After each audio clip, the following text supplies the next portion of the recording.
नमस्ते। शिक्षा विवेचना कार्यक्रममा यहाँहरूलाई हार्दिक स्वागत छ। नेपालको लोकतान्त्रिक तथा प्रजातान्त्रिक आन्दोलनमा विद्यार्थी सङ्गठनहरूको विगतमा निकै ठुलो योगदान रहेको छ। नेपालको सामाजिक तथा राजनीतिक चेतना विषय फैलाउने विषयमा समेत विद्यार्थी सङ्गठनहरूले निकै ठुलो भूमिका निर्वाह गरेका छन्।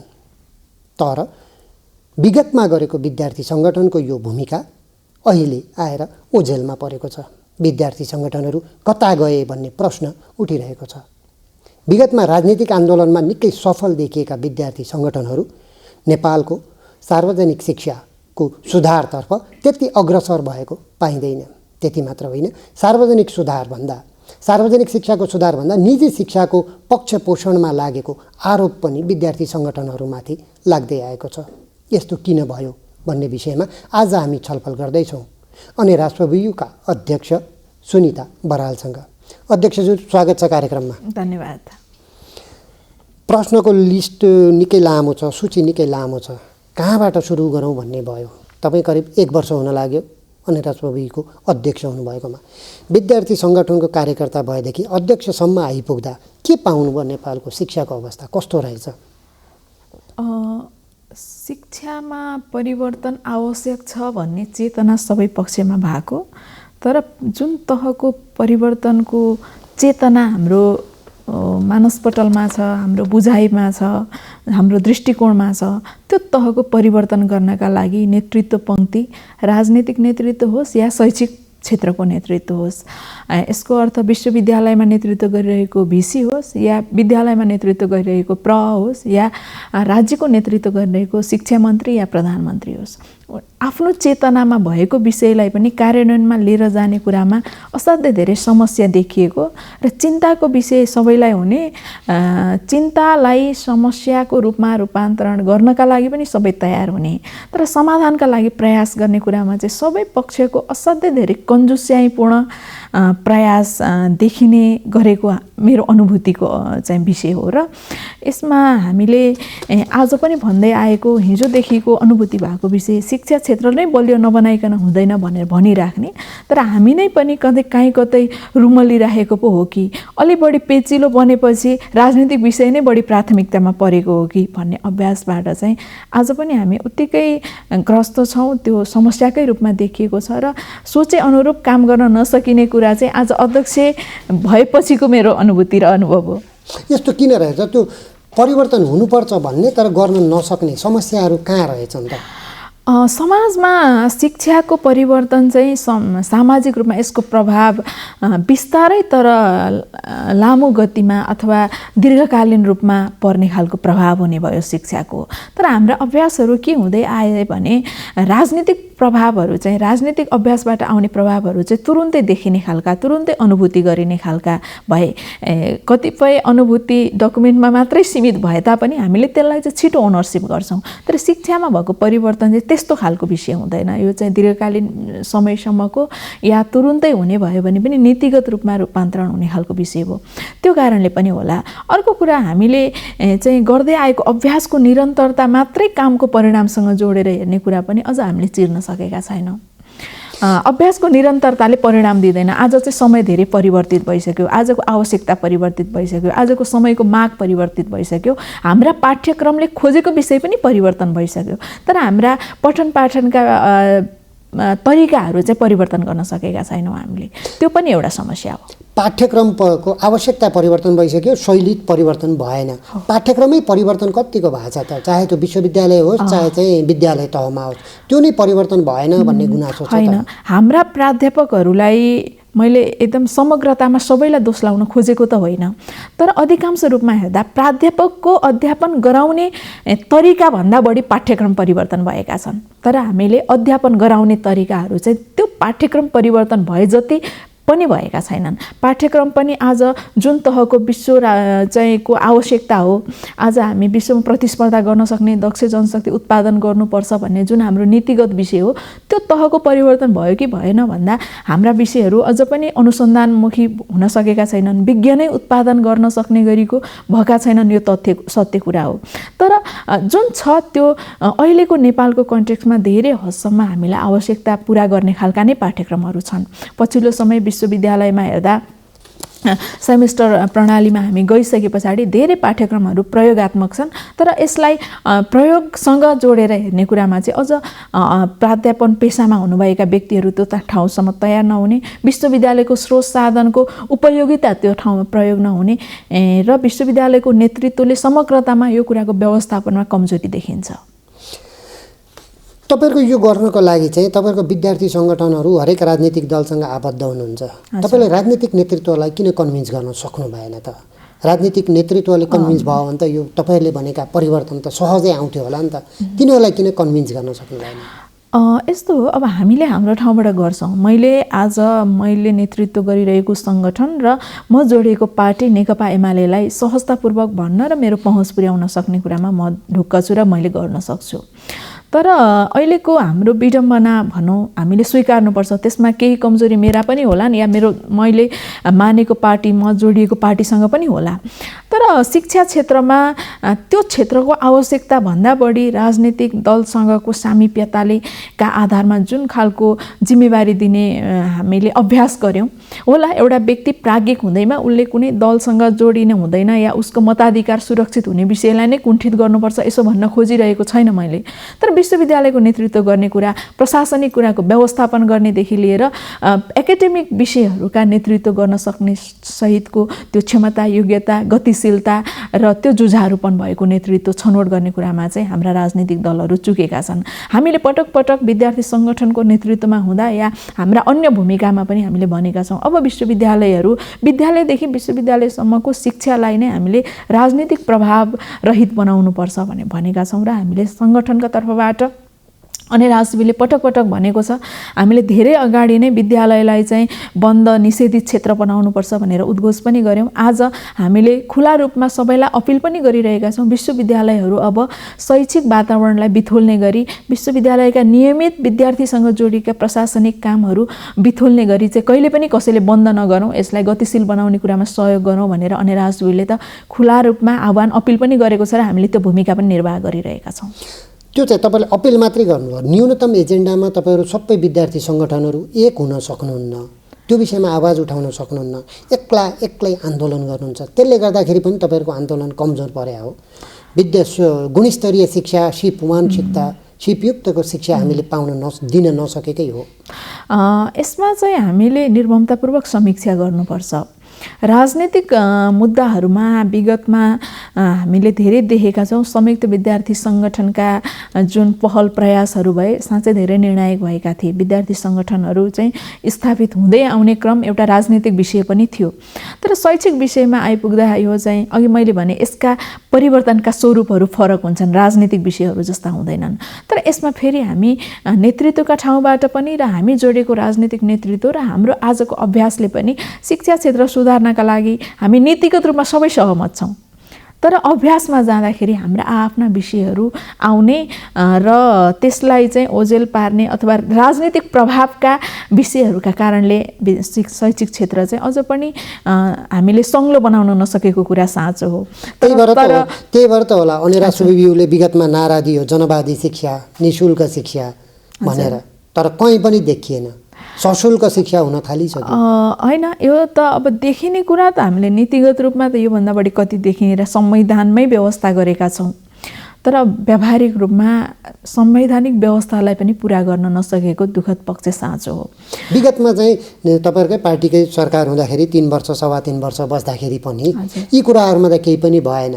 निजी शिक्षाको बाहुल्यता, निजी सञ्चालकहरूको पकड भएकै कारण राष्ट्रिय शिक्षा आयोगको प्रतिवेदनै सार्वजनिक हुन सकेन। यो विषयमा त तपाईँहरूले कहिल्यै बोलेको देखिएन, होइन आन्दोलन गरेको देखिएन। होइन, हामी बोलिरहेका छौँ र यसमा कस्तो हो भने यस्ता विषयहरू परिवर्तनमा तुलनात्मक रूपमा हेर्नुपर्छ होला। हाम्रो पार्टीको नेतृत्वको सरकार हुँदा जति बेला प्रधानमन्त्री केपी शर्मा ओली र अर्थमन्त्री विष्णु पौडेल हुनुहुन्थ्यो, त्यति बेला अहिलेको र त्योभन्दा अगाडिको सरकारको तुलनामा पनि धेरै हदसम्म सुधारोन्मुख रूपमा शिक्षामा बजेट छुट्याउने कुरा र नीतिगत व्यवस्थापन गर्ने कुरामा धेरै हदसम्म सुधार भएको हामीलाई अनुभूति छ। त्यो कस्तो भने बजेटको प्रतिशत पनि बढेको थियो र त्यसमा उल्लेखै के भएको थियो भने सार्वजनिक विद्यालयको गुणस्तर अभिवृद्धि गर्नका लागि भनेर मुख्य बजेटको नीतिगत व्यवस्थामा पनि थियो। त्यो सँगसँगै जोडेका अरू धेरै पाटाहरू जस्तो राष्ट्रपति शैक्षिक सुधार कार्यक्रम अन्तर्गत पनि त्यहाँ थियो। प्रधानमन्त्री रोजगार कार्यक्रम भनेर पनि शिक्षाको विषयलाई छुन खोजिएको थियो। शैक्षिक लोन प्रवाह गरेर आज पढ्ने पढाउने विषयलाई चाहिँ प्रोत्साहन गर्न खोजेको थियो। यस्ता विभिन्न कार्यक्रमहरू थिए। तर हामीले अब चाहिँ आजको समयमा आइपुग्दा हामीसँग यति धेरै सूचना छ र यति धेरै चेतना पनि छ। विश्व राजनीतिलाई बुझ्न सक्ने नेतृत्व हुँदाहुँदै पनि हामीले गर्न नसकेको र आजको दिनमा सबै राजनीतिक दलले सच्याउनु पर्ने विषय के हो भने शिक्षाको जग बलियो नबनाइकन हामीले उद्घोष गरेको जस्तो समृद्ध नेपाल बनाउन सक्दैनौँ भन्ने सच्चाइलाई आत्मसात गरेर सबै राजनीतिक दलहरूले शिक्षा क्षेत्रमा गरिएका सकारात्मक प्रयासहरूलाई चाहिँ हरेक दलीय व्यवस्था अथवा हाम्रा चाहिँ राजनीतिक अभ्याससँग जोडिएका सरकार परिवर्तनका एजेन्डाले नछुने गरीको एउटा सङ्कल्प चाहिँ सबैले आत्मसात गर्नुपर्ने आजको आवश्यकता चाहिँ टड्का रूपमा मलाई पनि अनुभूति भएको छ। यो व्यक्तिले फरक फरक रूपमा सोध्ने हो भने हरेकलाई भएको हुनुपर्छ, तर त्यो व्यवहारमा चाहिँ देखिदैन। सच्याउन नसकेको कुरालाई चाहिँ अझ पनि हामी खबरदारीमै छौँ। हामीले हाम्रा नेतृत्वलाई भनेका छौँ र मेरो पार्टीको मात्रै होइन, मैले त अरू पार्टीका अरू राजनीतिक दलका नेतृत्वलाई पनि भन्ने गर्छु, कम्तीमा शिक्षा क्षेत्रमा गर्न खोजेको सकारात्मक सुधारलाई तपाईँले पनि ओनरसिप लिनुभयो भने त यो सबैको गौरवको विषय बन्छ। अर्को पार्टीको होस् भन्दैमा मैले शिक्षा क्षेत्रमा भएको जुनसुकै क्षेत्रको पनि सकारात्मक प्रयासलाई ओनरसिप गर्ने अभ्यास त एउटा राम्रो कुरा नै भयो। तर सक्नुहुन्न, तपाईँको राजनीतिक विषय ओझेलमा पर्छ भने पनि शिक्षा क्षेत्रलाई चाहिँ राजनीतिकभन्दा मुक्त बनाउनुहोस् भनेर हामीले हाम्रो ठाउँबाट प्रयत्न र अपिल अनुरोध गरिरहेका छौँ। त्यही भएर तपाईँहरूको चाहिँ सामुदायिक विद्यालयमा सरकारी कलेजमा सङ्गठन चाहिँ विस्तार गर्नुभएको छ। तर त्यहाँको पठन पाठनको अवस्था कस्तो छ, पूर्वाधारको अवस्था कस्तो छ, प्रयोगशालाहरू कतिको छ, पुस्तकालयको अवस्था के छ, अरू त छोडिदिउँ, शौचालय र खानेपानीको अवस्था के छ, त्यो विषयमा फेरि तपाईँहरू कहिले काम गरेको देखिँदैन। चाहे काठमाडौँका सरकारी क्याम्पसहरू हुन्, चाहे दूरदराजका सामुदायिक विद्यालय हुन्, त्यहाँको अवस्था त दयनीय छ। त्यो विषयमा तपाईँहरू कहीँ कतै काम गरेकै देखिँदैन।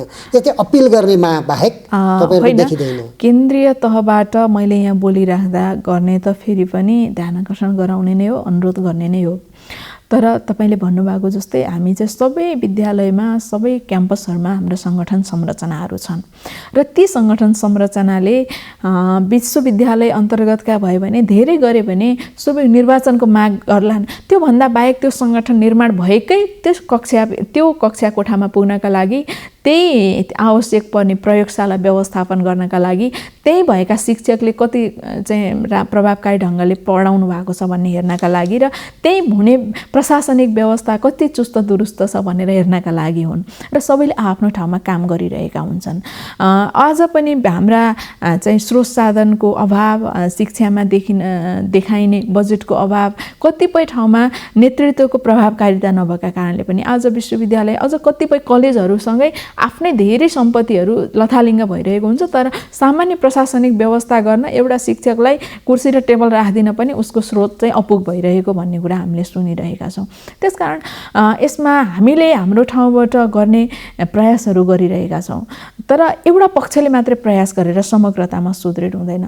शिक्षा क्षेत्र या अरू कुनै क्षेत्र, आज क्याम्पसमा भएको क्याम्पस प्रमुखले पनि म यो क्षेत्रको नेतृत्वकर्ता हो र मैले यसलाई समग्रतामा राम्रो बनाउनुपर्छ भनेर सोच्न जरुरी छ र काम गर्न जरुरी छ। र त्यहाँ हामीले एउटा कुरा चाहिँ हामी के दावाका साथ भन्न सक्छौँ भने अन्यराष्ट्रिय यस्तै एउटा सङ्गठन हो जसले अर्को पार्टी या सङ्गठनले गरेको पनि सकारात्मक प्रयासलाई आत्मसात गरेर प्रशंसा गर्न सक्ने आँट राख्छ, त्यसमा सहयोग गर्छ। त्यो चाहिँ भन्नुभएको छ। तर काम अन्यराष्ट्रियकै पूर्व नेताले लेखेको कुराको मैले फेला पारेको त्यो कुरा मैले यहाँलाई जस्ताको जस्तै भने, काम सिनको नभाँच्ने, सङ्कट र चुनौतीपूर्ण घडीमा नदेखिने, परिभाषित जिम्मेवारी पुरा नगर्ने, चिया पसल र गल्लीहरूमा बसी नेताहरूको बदखुवाइ गर्ने, कमजोरी गर्ने, कमजोरी ढाकछोप गर्ने, गुटको पुच्छर समात्ने, क्याम्पस प्रशासनसँग मिलेर आर्थिक चलखेल गर्ने, गुण्डागर्दी गर्ने, ठेक्कापट्टामा सहभागी बन्ने, उत्पादनशील कार्यमा नलाग्ने, विभिन्न कार्यक्रमको बहानामा अखिलको लेटर प्याड र सहयोग रसिद बोकेर विभिन्न सङ्घ संस्थामा जबरजस्ती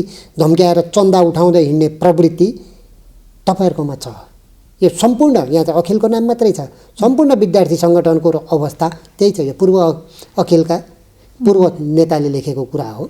सबै विद्यार्थी सङ्गठनमा योभन्दा बाहेक प्रवृत्ति केही छ त?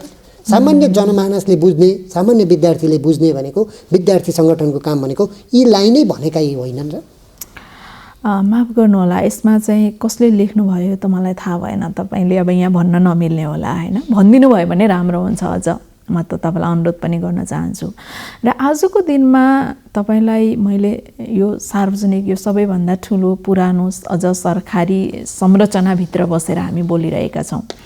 मलाई के थाहा छ भने आजभन्दा 15 वर्ष 20 वर्ष या 50 वर्ष पछाडि पनि यो अन्तर्वार्ता चाहिँ रेकर्डेड हुन्छ र मसँग प्रश्न गर्ने आधार बन्छ भन्ने कुरा पनि थाहा छ। र मलाई हेरिरहेका धेरै ठुलो सङ्गठनसँग जोडिएका र सङ्गठनमा नजोडिनु भएकाले पनि मेरो व्यक्तित्व, हामीले गरेका अभ्यासप्रति प्रश्न गर्न सक्ने आधार बन्छ भन्ने कुरा मलाई थाहा छ। र त्यो चेतनासहित मैले के कुरा दाबीका साथ भन्न सक्छु भने होला, व्यक्ति चाहिँ सङ्गठनभित्र अथवा हाम्रो समाजबाट नै बनेको सङ्गठन हो र सामाजिक अभ्यासलाई नै हामीले भएका कमजोरीलाई रूपान्तरण गर्ने हो। तर आजको दिनमा जुन सङ्गठनको मैले नेतृत्व गरिरहेकी छु त्यो सङ्गठनभित्र औपचारिक रूपमा हामीले चन्दा मागेका छैनौँ, ठेक्का पट्टामा संलग्न व्यक्ति छन् भन्ने कुराको सूचना पाएका आधारमा उसले गर्ने नियमित रोजगारसँग जोडिने र उत्पादनसँग जोडिन गर्ने कामका क्षेत्र बाहेक गैर कानुनी रूपमा गरेका कामहरूलाई निषेध गर्ने काम गरेका छौँ। हामीले सहयोग माग्ने कुरा स्वाभाविक छ, किनभने हामी चाहिँ आफै के अरे आर्थिक स्रोत भएको सङ्गठन होइन। तर हामीलाई रचनात्मक काम मार्फत हामीले चाहिँ कामका विषयसँग जोडेर यसको व्यवस्थापन गरिदिनुहोस् भनेर सहयोग माग्ने गरेका छौँ। र चन्दा उठाउने कुरामा काहीँ पनि अनिराश्य संलग्न छैन। र तपाईँले मलाई भन्नुहुन्छ भने मेरो नेतृत्वमा कुनै पनि सूचनामा आज हामीले सहयोग मागेका विषयहरू पनि सङ्गठनको आधिकारिक ब्याङ्क खातामा जम्मा गर्छौँ। हाम्रो चाहिँ अहिले तपाईँले माग्नुभयो या अरू कसैले माग्यो भने पनि हाम्रो सङ्गठनमा कहाँबाट कति पैसा आयो र कति खर्च भयो भन्ने कुरा डिजिटल सफ्टवेयर मार्फत हामीले सार्वजनिक गरेका छौँ। यसमा जो कसैले पनि हेर्न सक्छ। त्यसकारण सहयोग गर्ने व्यक्तिहरूको पनि हामी चाहिँ सार्वजनिक गर्न सक्छौँ र सहयोग लिएका विषय कहाँ खर्च भयो भन्ने कुरा पनि सार्वजनिक गर्न सक्छौँ। एउटा कुरा चाहिँ कस्तो भयो भने हाम्रो सामाजिक मनोविज्ञान, समाजलाई कसरी अगाडि बढाउने भन्ने कुरा समाजको मनोविज्ञानको पनि असाध्यै धेरै ठुलो भूमिका हुन्छ होला जस्तो लाग्छ मलाई। हाम्रो सामाजिक मनोविज्ञान के भयो भने हुन चाहिँ विगतमा कसैले कमजोरी पनि गरे होला, अलि बढी चाहिँ सोभि निर्वाचन हुने विषयले पनि यसलाई चुस्त दुरुस्त बनाउँथ्यो। सोभि निर्वाचन गर्न नसक्ने कुरा आज विद्यार्थी सङ्गठनसँग जोडिएको अब्जसको विषयमा भाग लिन तयार छु। तर अनिराश्य हरेक समय आज घोषणा गरेर 10 दिन पछाडि निर्वाचन गरौँ भन्दा पनि हामी तयार छौँ। हामीले पटक पटक अनुरोध गरेका छौँ सोभि निर्वाचनको विषय। सोभि निर्वाचन नहुने कारणले यहाँ काहीँ कतै कमजोरी भएको हुनसक्छ।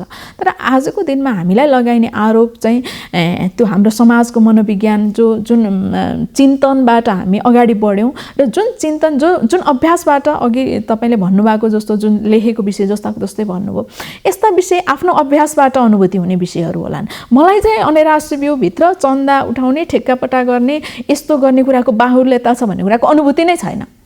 म कहिले संलग्न पनि छैन। संलग्न नभएका कारणले अनुभूति नभएको पनि हुन सक्छ होइन, विगतमा तर आज सच्याएको विषय, आज सुधार हुन खोजेको विषयलाई चाहिँ समाजले ओनरसिप लिने कि नलिने, त्यो कुरालाई आत्मसात गर्ने कि नलग्ने, यस्ता विषयहरू लेख्दाखेरि हिजो यस्तो अभ्यास थियो तर आज केही सुधार हुन खोजेको अनुभूति भएको छ, ल अझ राम्रो गर्दै जानुहोस् भन्ने कुरा गर्न सक्ने कि नसक्ने क्या आजको हाम्रो सामाजिक अभ्यासमा हाम्रो नेतृत्वकर्ताहरूले, हाम्रा अग्रजहरूले या जोसुकै समाज लाई सकारात्मक गतिमा अगाडि बढाउनु पर्छ भनेर चिन्तन गर्ने हरेक नागरिकको अधिकारको विषय हो। अझ राजनीतिक विषयसँग, राजनीतिक व्यक्तिसँग, राजनीतिक सङ्गठनसँग भएका सरोकारका विषयहरू त हरेक नागरिकले प्रश्न गर्न पाउने ठाउँ हुन् हामीलाई। आज म सुनिता बराल अनिराश्यको अध्यक्ष भइरहँदा म झापामा जन्मेको एउटा चाहिँ मेरा बाबुआमाको छोरी मात्रै होइन नि, अनिराश्यको अध्यक्ष हो। मेरा व्यक्तिगत जीवन, मेरा व्यक्तिगत जीवनमा जोडिएका अभ्यासहरू पनि सामाजिक अभ्यासमा रूपान्तरण हुन्छन् र मैले आज मेरो व्यक्तिगत जीवन जसरी पनि बाँच्न पाऊँ भनेर मैले गर्ने व्यवहारहरू चाहिँ सामाजिक रूपमा स्वीकार्न नसकिने गरी गर्न सक्दिनँ भन्ने कुराको मेरो चेतना छ होइन। म चाहिँ सामाजिक व्यक्ति पनि हो। त्यस कारणले गर्न खोजेका सकारात्मक रूपान्तरणलाई स्वीकार्ने कुराको अभ्यास पनि हामीमा कमजोरी छ र विगतमा केही कमजोरी भएका थिए भने त्यसलाई सच्याउने कुराको कमिटमेन्ट पनि हामीले गर्नुपर्छ। र आजको दिनमा चाहिँ दाबी गरेर गर्वका साथ मैले के भन्न सक्छु भने आज अनेराज भ्यू यो ठाउँमा छैन र कम्तीमा मैले आफूले नेतृत्व गर्दाखेरि यो ठाउँबाट मुक्त राखेर अनेराज भ्यूको नेतृत्वबाट बिदा हुन्छु र यसलाई निरन्तरता दिने कुरामा पनि मैले मेरा साथीहरूलाई मेरा सहयोद्धाहरूलाई सहजीकरण गर्छु। यहाँसँग फेरि एउटा कुराकानी गरे अग्रजको नाम लिनुभयो। हजुर, जनवादी शिक्षा र निशुल्क शिक्षाको नारा दिनुभयो यहाँहरूका अग्रजहरूले। अहिले उहाँहरू नै निजी विद्यालयहरू निजी शिक्षण संस्था सञ्चालन गर्ने काममा विभिन्न सङ्गठनका विद्यार्थी सङ्गठनका नेताहरूको लगानी छ। यो कता कता नमिल्दो देखिएन। विगतमा राजनीति गर्ने बेलामा आफू गर्ने बेलामा चाहिँ सार्वजनिक शिक्षा भन्ने, अहिले आएर निजी शिक्षाको चाहिँ पक्ष पोषण गर्ने यो एउटा आरोप पनि तपाईँहरूमाथि लाग्दै आएको छ त। अब यस्तो हो, यसमा हामी व्यावहारिक हुन नसकेको कुरा साँचो हो। हामीले हाम्रै सङ्गठनभित्र पनि अझ बढी म त अहिले हाम्रो पार्टी नेकपा एमालेको केन्द्रीय कमिटीमा पनि छु हैन। त्यसो हुँदा हामीले केन्द्रीय कमिटीको बैठकमा पनि उठायौँ यो विषय चाहिँ ल किन सार्वजनिक विद्यालयहरूमा हाम्रा नेताहरूका छोराछोरी किन पढाउन नसक्ने, सामुदायिक विद्यालयलाई परिष्कृत गर्ने कुरामा हाम्रा नेताहरू किन त्यहाँ सहभागी भएर नजाने। हामीले त सबै निजी विद्यालय बन्द गर्नुपर्छ भन्नु पर्दैन नि, सार्वजनिक विद्यालयहरू राम्रो बनाउने भनेर हामी जाउँ न। त्यति हुने बित्तिकै निजी विद्यालयमा पढाउने कुरा आज नेपालीको कुनै पनि नेपालीको रहरको विषय होइन, बाध्यताको विषय जस्तो बनेको छ। गुणस्तरीय शिक्षा आजको बाध्यताको विषय हो, आवश्यकताको विषय हो, तर निजी विद्यालय खोज्ने कुरा चाहिँ रहर र आवश्यकताको विषय होइन। त्यसकारणले गुणस्तरीय शिक्षाको मात्रै आवश्यकता हो। त्यसो हुँदा हामी सबै यो काममा लागौँ भनेर पनि भनेका छौँ। तपाईँले भनेको जस्तो कमजोरी छन् हामीभित्र पनि, तर यी कमजोरीलाई हामीले व्यावहारिक रूपमा पनि निषेध गर्नुपर्छ। यसको कुनै विकल्प हुँदैन होला हैन। अर्को कुरा, आत्ममूल्याङ्कन गर्ने र सामाजिक व्यक्तित्वका रूपमा स्थापित हुँदै गर्दा मैले गर्ने र बोल्ने विषयका बिचमा तादम्यता हुनुपर्छ भनेर यो आत्मसमीक्षा सहितको रियलाइजेसन गर्ने पनि विषय होला।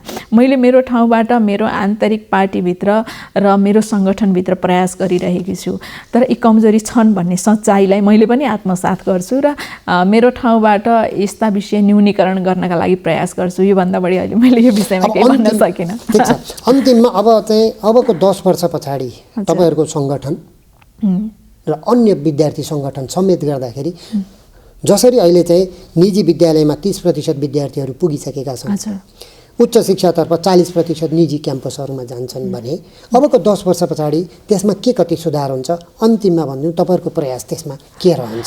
यसमा प्रष्ट कुरा छ। आज हामी स्थानीय सरकारलाई सबभन्दा बढी शिक्षाको अधिकार प्रत्यायोजन गरेका छौँ। विद्यालय शिक्षामा तपाईँले भन्नुभएको 10 वर्षको समयसीमा तोकिने हो भने 10 वर्षमा पनि अब हामीले 10 वर्ष विगत भइसक्यो, अबको 10 वर्षमा पनि हामीले गर्न सकेनौँ भने हाम्रो संविधान फेलियर हुन्छ। कम्तीमा विद्यालय शिक्षा 10 वर्षभित्रमा संविधानको अक्षरशः कार्यान्वयन गर्ने गरी निःशुल्क र अनिवार्य र निःशुल्क जुन मापदण्ड तोकिएको छ, 8 कक्षासम्मको निःशुल्क अनिवार्य र 12 कक्षासम्मको निःशुल्क, यो अक्षरशः कार्यान्वयन गर्नका लागि राज्यले दायित्व लिने ठाउँमा पुर्याउनुपर्छ, जसका लागि सामुदायिक र सार्वजनिक विद्यालयको गुणस्तर वृद्धि गर्दै यो ठाउँसम्म पुग्ने कुरा निशर्त र अनिवार्य शर्त बनाउनुपर्छ राज्यका तर्फबाट पनि। विश्वविद्यालयहरूमा अब विश्वविद्यालय खोल्ने मात्रै होइन, आज 15वटा विश्वविद्यालय पुग्न लागिसके देशमा, तर हामीसँग 7वटा प्रदेशहरू छन्। प्रदेश अनुसारका विश्वविद्यालय बनाउन पनि सकिन्छ, या हाम्रा देशका आवश्यकताका विषय क्षेत्र छुट्याएर कृषि होला, पर्यटन होला, जलस्रोत होला, खनिज होला, अर्को के होला, यो क्षेत्र छुट्याएर विषय विशेषज्ञ उत्पादन गर्ने विश्वविद्यालयको मोडलमा अब हामी जान सकेनौँ भने फेरि हामीले समृद्ध नेपाल सुखी नेपाली भनेर जुन हाम्रो पार्टीले उद्घोष गरेको छ, यो राष्ट्रिय आकाङ्क्षा बनेको छ, यो विषयलाई पुरा गर्न सक्दैनौँ। त्यसकारण विद्यालय तहको शिक्षा संविधानको कार्यान्वयन सहितको निःशुल्क र अनिवार्य गर्नुपर्छ, जसमा प्राविधिक शिक्षालाई प्राथमिकताका साथमा राखेर अब 12 कक्षा पढेर निस्केको विद्यार्थी मेरो जीवन बाँच्न सक्ने सिप मसँग छ भन्ने आत्मविश्वास सहित निस्किने वातावरण हामीले 10 वर्षमा पनि बनाउन सकेनौँ भने हामीले राजनीति गर्नुको पनि कुनै अर्थ छैन, सङ्गठन निर्माण गर्नुको पनि कुनै अर्थ छैन। र अबको समयमा आजको यो विश्वव्यापी रूपमा भएको आवश्यकताको समयमा पनि हाम्रा युनिभर्सिटीहरू विज्ञ उत्पादन गर्न सफल हुँदैनन् भने विश्वविद्यालयमा पनि ताला लाउने कुरामा कुनै निसन्देह छ।